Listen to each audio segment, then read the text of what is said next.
এবং আপনারা যারা আজকে ভাইয়ের পাশে ছিলাম, ভাইয়ের পাশে আছি, সংকটের সাথে আছি, সংকটটা কি আপনারা বুঝতে পেরেছেন? সংকট সম্পর্কে আপনি অবহিত হয়েছেন? আসলে সংকট কিনা, পার্টি যখন দুইটা আসনে সমঝোতা করে, এই ব্যাপারে যখন হাউজে থ্রু করা হয়, উচ্চতর পরিষদ সদস্য, নির্বাহী পরিষদের সদস্য, জেলা নেতৃবৃন্দ, কেন্দ্রীয় উইংস প্রধানগুলো এবং প্রার্থীরা সমগ্র নেতৃবৃন্দ সমস্বরে সেই জায়গায় বলেছে এককভাবে স্বতন্ত্রভাবে গণ অধিকার পরিষদ নির্বাচন করবে। যদি কারোর সাথে জোট করে তাহলে অবশ্যই অবশ্যই সম্মানজনক আসন বিন্যাস হবে। এবং আমাদের সম্মানিত নেতা বিপি নুরুল হক নূর তিনি ঘোষণা করেছেন 2-4টা আসনে খুদকুড়া খেয়ে পেট নষ্ট করবে না গণ অধিকার পরিষদ। এবং আমরা সেই আদর্শটাকে, সেই কথার প্রেক্ষিতেই কিন্তু আমরা এই পথ চলা আমাদের শুরু। আমরা পথ চলেছি, আমরা সমগ্র জাতির কাছে বলেছি যে অল্প সংখ্যক আসন নিয়ে গণ অধিকার পরিষদ কারোর সাথে সমঝোতায় যাবে না। 22 ডিসেম্বর জনসভা হলো, প্রতিনিধি সভা, ডেলিগেট সহ সকলকে ডাকা হলো। অত্যন্ত দুঃখের সাথে বলতে হয়, সেই 22 ডিসেম্বর সর্বশেষ আমাদের সম্মানিত সভাপতি বিপি নুরুল হক নূর তিনি সেইখানে সর্বশেষ বক্তব্যে ঘোষণা করেছেন গণ অধিকার পরিষদ সমগ্র নেতৃবৃন্দের সম্মুখে যে গণ অধিকার পরিষদ 300 আসনেই প্রার্থী দিবে, স্বতন্ত্র নির্বাচন করবে। এবং সেই কথা বলে পরের দিন সংবাদ সম্মেলন 23 ডিসেম্বর আমাদের সম্ভবত শুক্রবার না মঙ্গলবার না কিবার ছিল, আমাদের সভাপতি সেক্রেটারি সকলের সমন্বয়ে পরের দিন সংবাদ সম্মেলনে আমাদের সম্মানিত সভাপতি ভিপি নুরুল হক নূর হাজির হলেন না।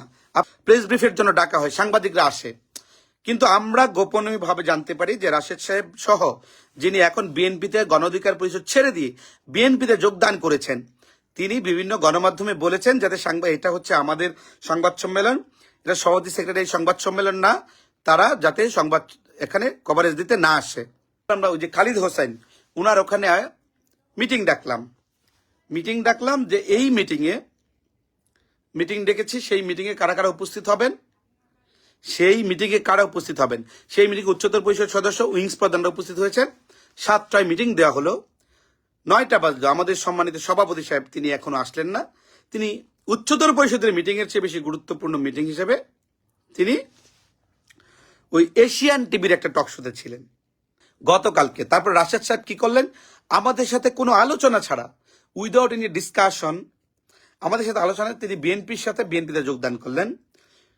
যখনই যোগদান করবে তখন আমরা জানতে পেরে ওনাকে আমরা উচ্চতর পরিষদের অধিকাংশ নেতৃবৃন্দ, উইংস প্রধানদের নেতৃবৃন্দের মতে এক একজনের মতের ভিত্তিতে আমরা রাশেদ খানকে বহিষ্কার করা হয় দলীয় শৃঙ্খলা ভঙ্গের কারণে। কারণ সে তো চলে যাবে আমরা জানি, আমরা বুঝতে পেরেছি, তখন তাকে বহিষ্কার করা হয়েছে দলীয় সম্মান রক্ষার্থে।